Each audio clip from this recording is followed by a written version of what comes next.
Negativ dasturi tasarrufiga bir hujjat kelib tushdi. Bu hujjat O'zbekiston Respublikasi nomidan o'qilgan hukm va tabiiyki hozir sizda bu hukm kimga o'qilgan ekan degan savol paydo bo'ldi.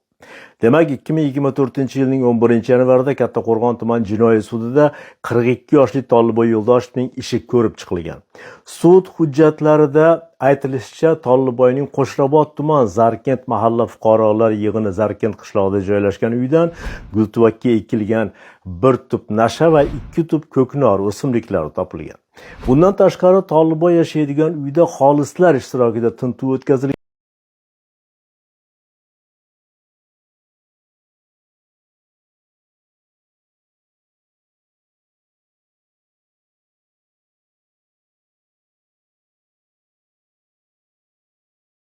Jinoyat kodeksida narkotik moddalar bilan bog'liq jinoyat sodir etganlar uchun jiddiy tarzdagi jazo muddatlari belgilangan.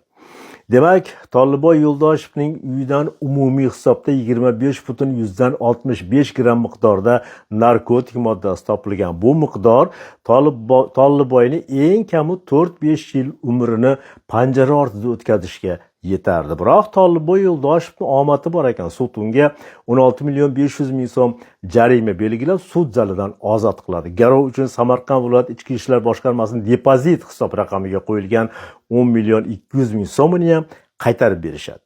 Sud nima uchun bunday qarorga kelgan? Tolliboyga chiqarilgan hukmga nazar solamiz. Hukm.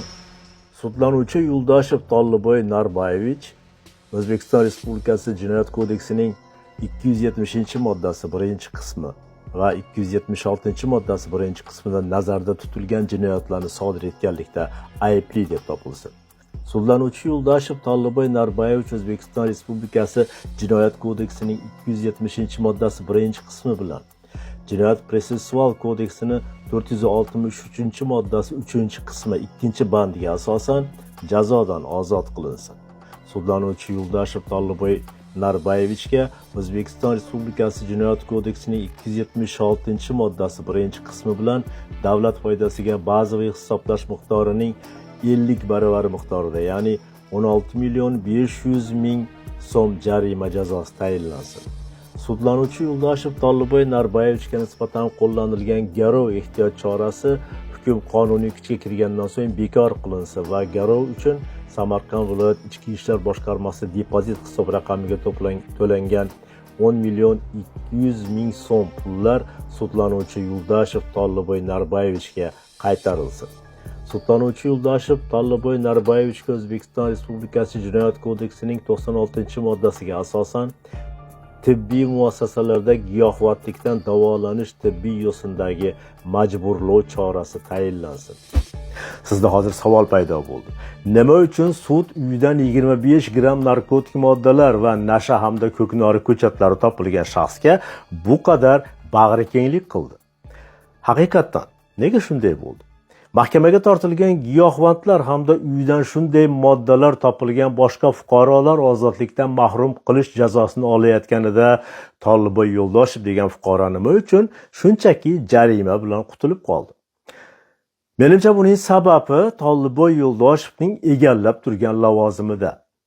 O'zbekistonda Navoiy metallurgiya kombinati aksiyadorlik jamiyati degan yirik sanoat korxonasi bor. Oltin va uran qazib chiqarib, ularni qayta ishlaydigan bu korxona tom ma'noda O'zbekiston iqtisodining ustunlaridan biri.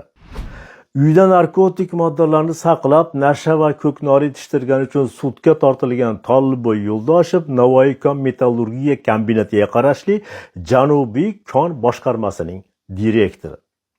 U bu lavozimda 5 yildan buyon ishlab kelmoqda. Ma'lum bo'lishicha, Tolliboy Yo'ldoshev ilgari Jinoyat kodeksining 257-moddasining 2-qismi bilan, ya'ni mehnatni muhofaza qilish qoidalarini buzish moddasi bilan ham jazoga tortilgan.